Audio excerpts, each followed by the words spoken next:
Shalom saudara-saudara yang dikasihi Tuhan Yesus Kristus. Selamat pagi, selamat berjumpa dalam renungan pada pagi hari ini. Selamat beraktivitas dan selamat melayani Tuhan. Kita bersyukur karena kemurahan Tuhan. Hari ini kita boleh bangun dengan kekuatan baru. Semua karena anugerah Tuhan. Saat ini sebelum kita mendengarkan renungan firman Tuhan, marilah sama-sama kita berdoa. Bapa kami yang di sorga, Bapa dalam nama Tuhan Yesus Kristus, Tuhan dan Allah kami yang baik, kami bersyukur untuk berkat kemurahan-Mu, di sepanjang malam Tuhan sudah lindungi kami, dan pagi ini kami boleh ada sebagaimana kami adanya. Semua karena berkat kemurahan Tuhan. Saat ini kami mau mendengarkan sabda firman-Mu. Jamah hati kami Tuhan, berikan pengertian yang baru, untuk kami memahami firman-Mu dan taat melakukan kehendak-Mu. Dalam nama Tuhan Yesus, kami berdoa. Haleluya. Amin. Saudara yang terkasih, ayat pembacaan Alkitab kita hari ini terambil dari Yohanes 19 ayat yang ke-17 sampai 20. Yohanes 19 ayat 17 sampai 20.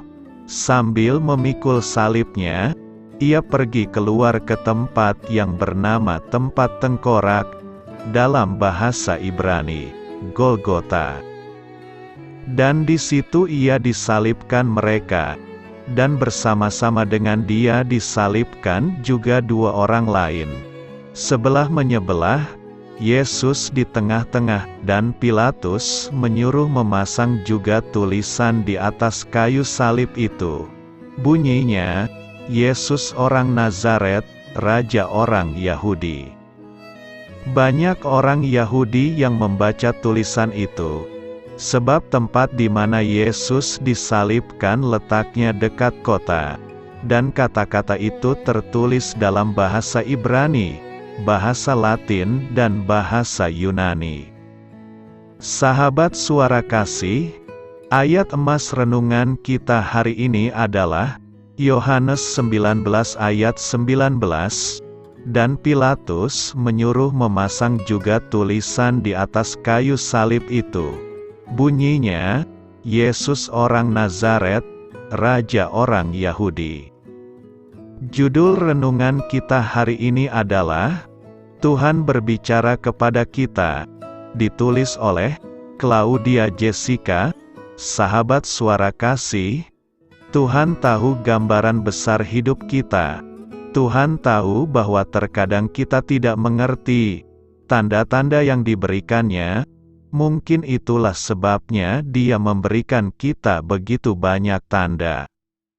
Misalnya seperti pelangi setelah badai, yang menandakan janji Tuhan, sunat kudus untuk mengidentifikasi umat pilihan Allah, dan bintang yang melambangkan banyaknya keluarganya.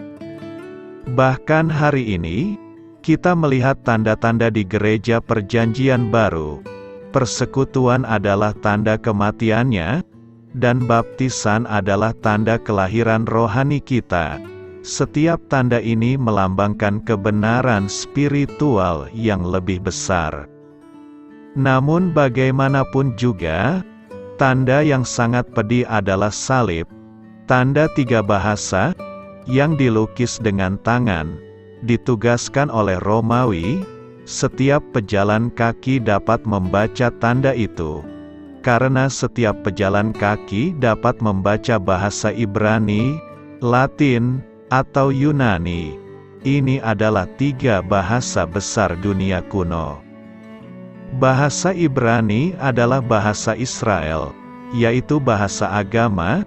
Bahasa Latin adalah bahasa Romawi, yaitu bahasa hukum dan pemerintahan, dan bahasa Yunani bahasa yaitu bahasa budaya, serta karena Kristus dinyatakan sebagai Raja dalam semuanya. Tidak ada bahasa yang tidak bisa Tuhan pakai, yang membawa kita kepada pertanyaan yang menyenangkan. Apa bahasa yang Tuhan gunakan untuk berbicara kepada setiap dari kita? Bahasa apapun yang Tuhan gunakan untuk berbicara pada kita, kita pasti mengerti. Ada kalanya Dia berbicara dengan bahasa kelimpahan. Apa perutmu kenyang? Apa kamu sudah bayar tagihan? Jangan terlalu bangga atas apa yang kamu miliki, sampai kamu kehilangan apa yang perlu didengar. Sahabat Suara Kasih, bukankah kita bahagia bahwa Tuhan bicara? Tidakkah kita bersyukur bahwa Dia peduli untuk berbicara?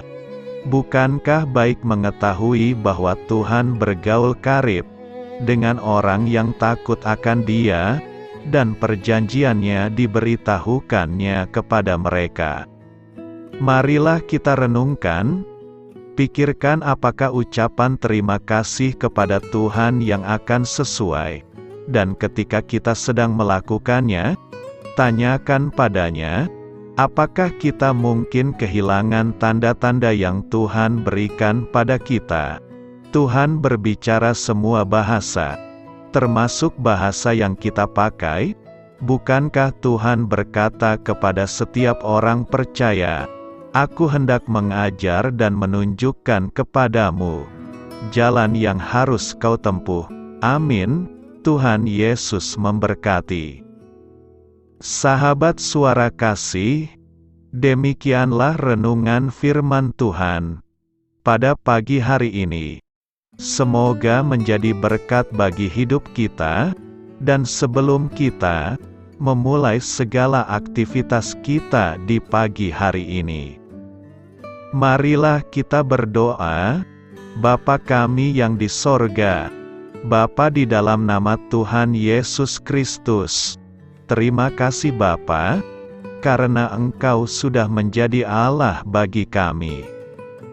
Kami juga bersyukur Bapa, untuk pertolongan-Mu, penyertaan-Mu, dan atas berkat-Mu di dalam kehidupan kami. Kami berbahagia dan bersyukur Bapa, untuk kebaikan-Mu di pagi hari ini. Tak berkesudahan kasih setia-Mu, tak habis-habisnya rahmat-Mu, selalu baru setiap pagi, besar kesetiaan-Mu di dalam hidup kami. Terima kasih untuk firman-Mu. Pada pagi hari ini ya Bapa, kami mau belajar dan terus belajar tentang firman-Mu. Firman-Mu yang menguatkan dan meneguhkan iman percaya kami. Firman-Mu yang mengubahkan kehidupan kami. Kami mau berjalan bersama dengan Engkau di sepanjang kehidupan kami Bapa, agar kami tidak tersesat di dalam dunia ini. Terima kasih Bapa, buat kesempatan dan nafas kehidupan yang masih Engkau berikan. Kami mau memakai kehidupan kami untuk hormat dan kemuliaan nama-Mu. Segala pergumulan dan masalah hidup kami serahkan di dalam tangan-Mu. Engkau yang akan menyelesaikannya bagi hidup kami. Kami hanya berharap kepada-Mu, Bapa. Hamba berdoa untuk saudara-saudara kami yang sudah mendengarkan renungan firman-Mu pada pagi hari ini, yang saat ini sedang mengalami sakit penyakit, pergumulan, masalah, kebutuhan ekonomi. Kiranya Engkau yang jamah, sembuhkan dan pulihkan. Berkati juga perekonomian mereka, serta berikan jalan keluar di setiap pergumulan masalah yang mereka sedang hadapi. Dan ajarlah kami Bapa, untuk selalu berharap dan percaya sepenuhnya kepada Tuhan Yesus. Kiranya Engkau yang terus memberkati kehidupan kami, keluarga kami, dan sanak saudara kami. Daerah tempat tinggal kami, bangsa dan negara kami, pemerintah-pemerintah kami. Biarlah semuanya dalam perlindungan-Mu Bapa, dan jadilah sesuai dengan kehendak-Mu yang terbaik di dalam kehidupan kami. Dan pada pagi hari ini ya Bapa, kami mau berterima kasih buat perlindungan-Mu di sepanjang malam yang telah kami lewati. Pagi hari ini, kami akan memulai aktivitas kami sebagaimana mestinya. Kami yakin dan percaya, perlindungan-Mu tetap ada di dalam hidup kami, dan juga di sepanjang hari yang akan kami lewati ini. Terima kasih Bapa.